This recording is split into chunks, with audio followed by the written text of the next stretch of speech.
Hey everybody, this is Bo Sanders. I want to talk to you today about echoes of the end. I read an interesting book recently called Retromania. It was about pop culture's fascination with its own immediate past, its recent past. And I got thinking about this when I was in the most recent Star Wars, and all of the previews for a remake were all seemingly remakes of things that we saw 10 and 20 years ago. Independence Day, the Fantastic Four, even the scripts that they're using from comic books for Captain America, Civil War, and the Infinity Gauntlet with the Avengers, and just on and on. Everything's a reboot, or a remake, or a remix, or a relaunch. And I think that there's a reason for that, especially for those of us who are religious, which is that we are up against the end. And by that I don't mean that we're at the end of the world or that these are the end times. I mean we're up against the end. We're in the end. Think about it like a season where there is a wall of creativity, if you will, of revelation, whatever you want to call it. We're at the end of an era. And because we are so close to the end of this current configuration, then the reverbs, the echoes are coming off of that nothingness in faster and faster waves. That we are more quickly revisiting the echoes and the sounds and the reverbs from what was just broadcast. I know it's kind of a different idea, so I want to walk you through a couple things. We live in a spent society. Our culture is at the end of an era. We see this in economics, when it comes to capitalism being propped up on too big to fail businesses, banks, and institutions, where we try and take democracy, we see it in politics around the world, and it is quite unsuccessful for us to implement that from a distance. In fact, even in our own backyard, we have governmental gridlock. People are fed up with Washington. There is just a failure and a congestion that haunts us. It will not go away. Democracy itself, along with capitalism, is at the end of its current configuration. We're at the end of an era. We see that with war. Whether it's the war on terror, the war on drugs, or the war on Christmas, it's tough to have a war with something that isn't exactly there. It's not like the wars of old, like the Cold War or the war in Vietnam. The war on terror is different, and we're not configured to fight it well, which is why we have difficulty knowing where to point our missiles, and when we have succeeded, a mission accomplished, and yet we have these two ongoing prolonged wars. They are now calling it an endless war. We see it in the media. I talked about music and movies. We see it in art, that there is a simulacra they're talking about, where it is a rebroadcast, a simulation of something that has no referent. It's emptiness.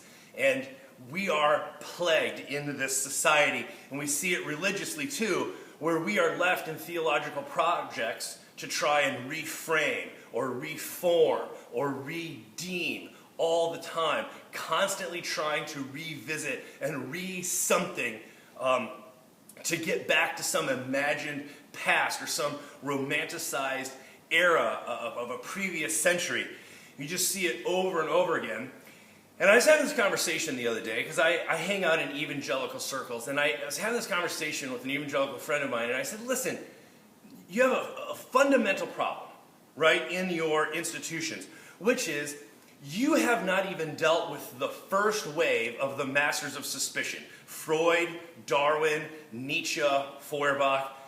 And so instead we have compartmentalized or siloed spiritual faith, theology, church practice. We've siloed it, compartmentalized as a standalone entity or area of study, let alone dealt with the newest wave of criticism from people like Derrida, Lyotard, Foucault. You haven't even gotten to that. In fact, the current critique, wave of concern, is coming from groups like doing critical race theory, the feminist, womanist concern, post-colonial criticism, and social constructivism. We are 3 waves deep in denial, not adjusting, not addressing the concern of our contemporary situation. And that, for me, is a real problem. one of the things I think has led to this is the way we read, for instance, the book of Revelation. So because we think, some of us have been taught, that the book of Revelation is about the 21st century, we have had failures at multiple levels. The first is a failure of genre, that we haven't understood that the apocalyptic genre, the way that literature was in its poetic essence, was used as both a political critique of the century that it was in and a hopeful prognostication about how things could be different. But we have had a failure of imagination to do for our time and date, for our world, what the book of Revelation was doing for its. Because we think the book of Revelation is about the 21st century. And so because we don't understand the genre, we've had a failure of imagination, which has led to a failure of application. Because there's nothing to be done, there's no hope to be lived into if we're just waiting for the trumpet to sound, or for Jesus to come back, or for the evacuation to happen. The application is all off. And because we think Revelation is about the end, we don't do the thing for our culture that Revelation was doing for its. It's a failure at multiple levels. We'll talk about this next week. So I want to talk about signs of the end. Because we live in a sick culture. Our culture is spent. Our society is a society of spectacle, has little substance. And we all know it. And here are some of the symptoms that have me concerned. People are discouraged. They're bored, wicked bored. They give into resignation. Like, how can you challenge the system, right? Like, what can one person do? Or what can one little group do? In the end, the system always wins. So there's resignation, and then there's alienated. We are alienated from each other. We're alienated sometimes from God. We're alienated from our tradition. And we're alienated from the earth that gives us life. We live in a sick culture, a society that is spent. And it concerns me because if you look at the symptoms, we have to have a place to go. There has to be some address of our contemporary situation. But so often we feel like the system is rigged, that the system is like a machine that just rolls over any opposition or challenge. In fact, it can co-opt the most amazing challenges. It absorbs, it adjusts, it adapts, it appropriates. Those are some A words that I thought of. But really, in the end, the system can co-opt any challenge to it and make anybody from Martin Luther King, Che Guevara, Bob Marley, Jesus Christ, whatever, and they all end up on a t-shirt that you can buy at Walmart for $4.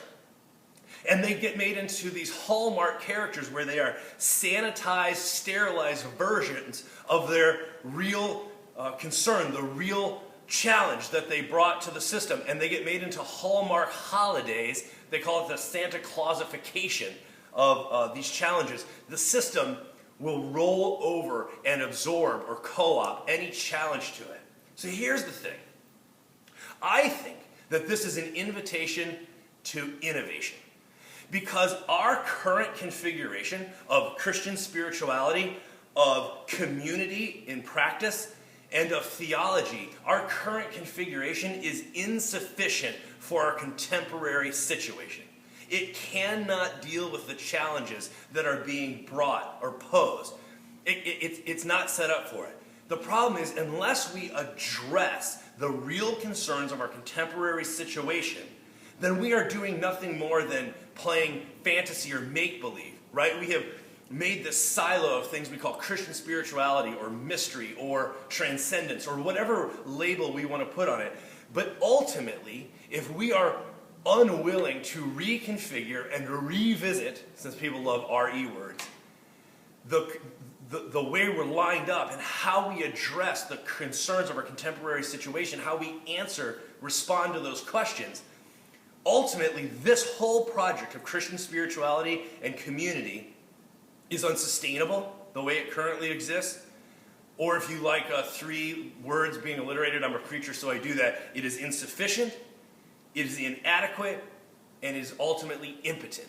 And I'm very concerned about that. So this spring, I'm going to be starting a new project, opening up a new conversation that I hope that you will join me in. It'll be a collaborative project, and I would love to hear your concerns, your questions.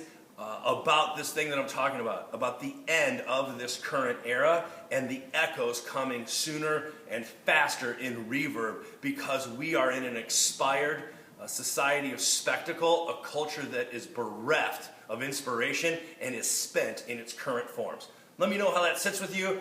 I would love to continue this conversation. There's so much more to dig into here.